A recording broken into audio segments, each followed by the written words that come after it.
Bonjour Jérôme Rivière. Bonjour. Et je précise que nous n'avons pas de lien de parenté. Il y a pas mal de rivières en France. Vous en êtes un, j'en suis un. Marine Le Pen affirme depuis son accord avec Nicolas Dupont-Aignan que l'euro pourrait être maintenu comme monnaie unique parallèlement à une monnaie nationale, le franc, qui serait donc rétabli.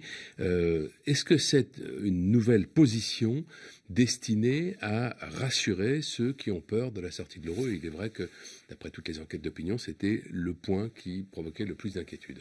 C'est surtout une position qui est issue des échanges qui ont eu lieu avec Nicolas Dupont-Aignan, puisque, comme vous le savez, la semaine dernière, Nicolas Dupont-Aignan a choisi de passer une association avec Marine Le Pen pour ce deuxième tour de l'élection présidentielle. Et parmi les demandes qu'il a pu réaliser pour justement répondre à cette attente que nous avons entendue tous des Français, il a proposé cette amodiation, cette modification.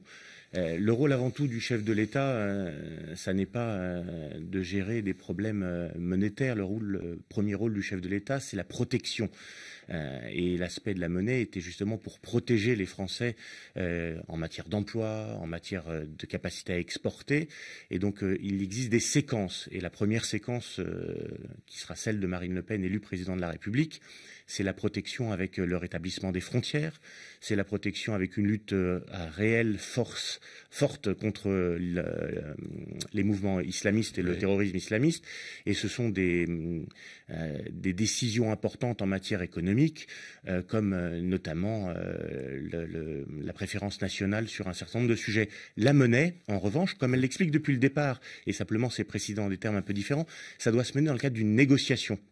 On doit discuter avec nos partenaires. Les termes de la négociation, la durée de la négociation pourrait être beaucoup plus longue. Mario Maréchal Le Pen parlait hier de mois, voire d'années. Et c'est tout de même un changement relativement important. Ou alors, il faudrait en conclure que personne n'avait rien compris depuis des années à ce que disait Marine Le Pen, qui est un peu perturbant, à une semaine seulement du premier tour. Non, vous savez, je crois que c'est la logique même de nos institutions.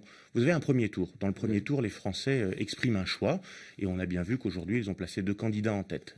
Le deuxième tour, vous avez ces candidats qui sont obligés de prendre en compte le résultat de cette élection.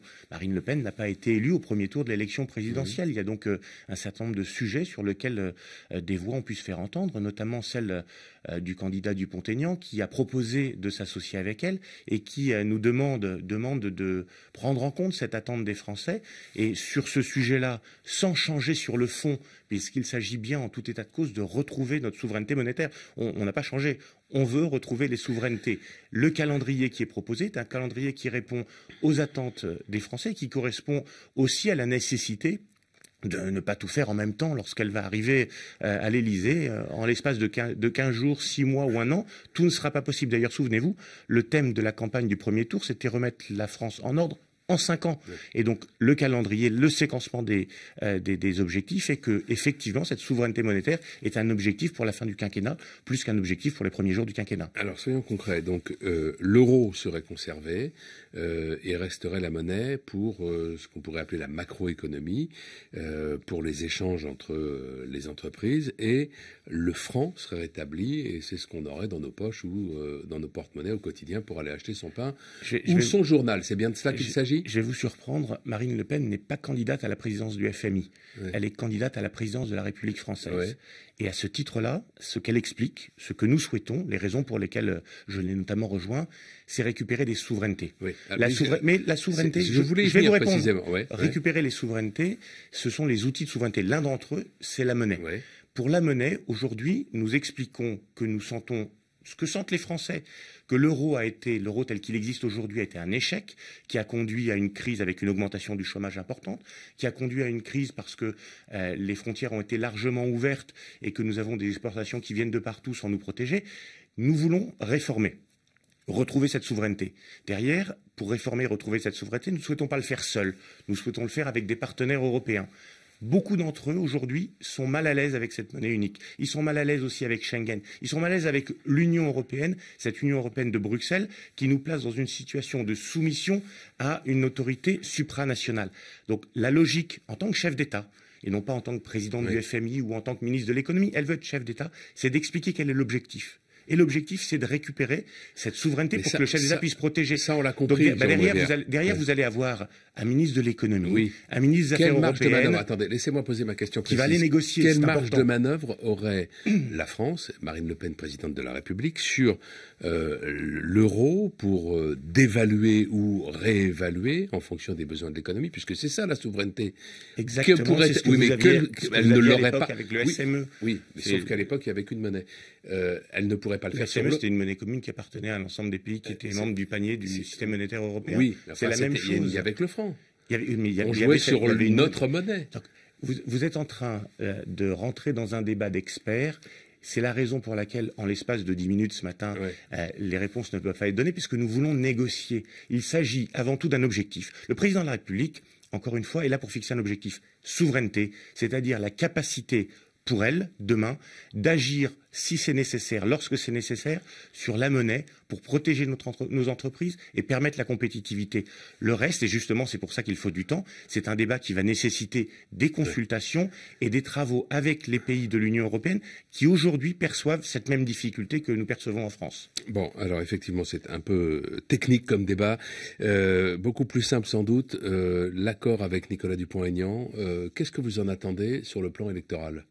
Je crois, comme moi, Nicolas Dupont-Aignan vient de cette famille qui s'appelait l'UMP autrefois. Oui, c'est vrai, il n'est pas le premier, il y a vous, il y a Sébastien Chenu. Quelques autres. Lui, ça fait quelque temps qu'il avait quitté l'UMP à l'époque. Et Nicolas Dupont-Aignan a été candidat à l'élection présidentielle et il a fait un score tout à fait important.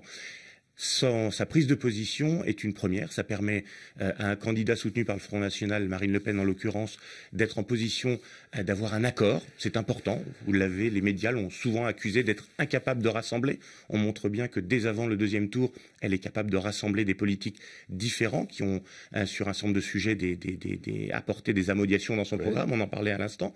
Derrière, il va déculpabiliser le vote des Républicains parce que aujourd'hui, entendre les dirigeants des Républicains appeler en l'espace d'une minute les électeurs à aller voter pour Emmanuel Macron sans une seconde parler de fond, c'est une trahison immense. C'est d'ailleurs la troisième des trahisons, parce que les Républicains ont été trahis, les électeurs ont été trahis précédemment 2 fois.